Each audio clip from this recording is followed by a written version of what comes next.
Ce porte-conteneur a reçu une amende de 200 millions de dollars simplement pour avoir déplacé sa poupe. Le 23 mars 2021, un porte-conteneur à long rayon d'action se dirigeait vers le port de Rotterdam. Il a été frappé par une violente tempête de sable alors qu'il traversait le canal de Suez.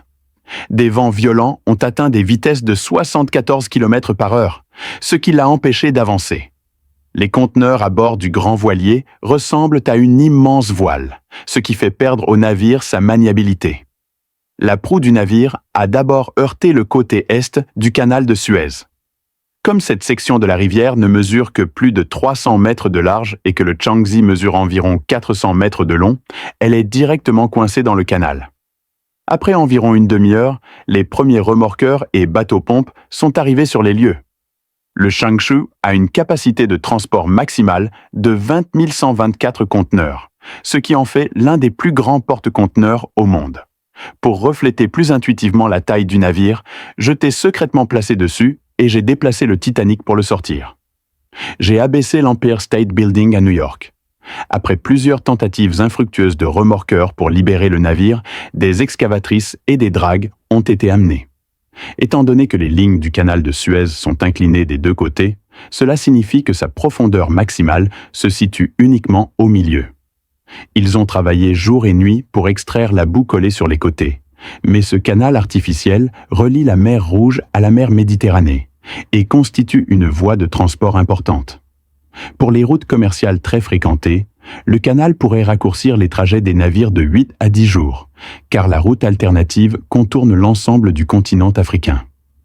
Le canal de Suez est donc considéré comme une source importante de revenus pour l'Égypte. Comme le dit le proverbe, « Vous avez planté cet arbre et ouvert ce chemin ». Afin de collecter les droits de passage, le navire peut gagner plus de 5 milliards de dollars de droits chaque année. En moyenne, chaque navire doit payer 300 000 dollars. Mais l'inconvénient est que la plupart des routes sont à sens unique.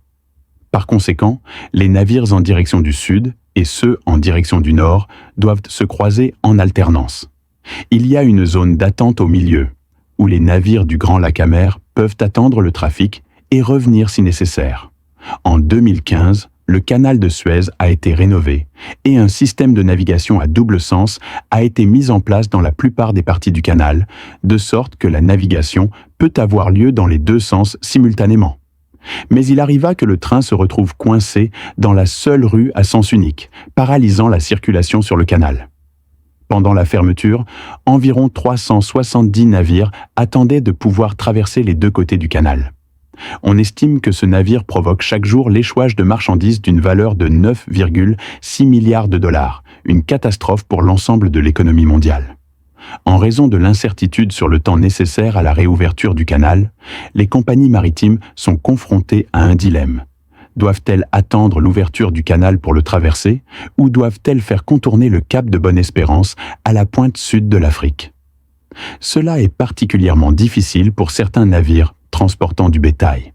Si le retard est trop long, il n'y aura pas suffisamment de réserves d'eau et de nourriture à bord. De plus, cet incident s'est produit à un moment particulier où la chaîne d'approvisionnement mondiale a atteint ses limites en raison de la pandémie de Covid-19. En 2021, les ratios d'importation et d'exportation ont évolué dans de nombreux pays. Les confinements liés à la pandémie et la réduction de l'activité économique ayant entraîné une baisse de la production et des exportations dans de nombreuses régions, notamment en Europe et en Amérique du Nord. Dans ce cas, il y a toujours un besoin d'importation en provenance d'Asie, comme de Chine, car notre capacité de production se rétablit plus rapidement, ce qui entraîne une pénurie déséquilibrée de conteneurs, car les conteneurs quittent la Chine mais reviennent très lentement. À l'époque, l'Amérique du Nord était confrontée à une pénurie de conteneurs de 40%, ce qui signifie que pour 100 conteneurs arrivant, seulement 40 étaient exportés vers la Chine. Et les retards dans le canal de Suez aggravaient encore un système logistique déjà sous tension. Le 29 mars, après 150 heures d'échouage, les autorités ont finalement réussi à sauver le Chang 4. Ils se sont disputés si bruyamment sous le clair de lune qu'il a fallu 14 remorqueurs pour éloigner le Changfour. Malgré la réouverture de la voie navigable, un grand nombre de porte-conteneurs devraient arriver dans les ports eurasiens, ce qui surchargera même les plus grands ports. déclenchant une réaction en chaîne et exerçant une pression sur les installations portuaires ainsi que sur les installations intérieures. Cela a également entraîné une hausse des prix dans les pays européens. Environ 12% du commerce mondial passe par le canal de Suez, et même une fermeture du canal pendant quelques jours seulement pourrait avoir un impact économique massif.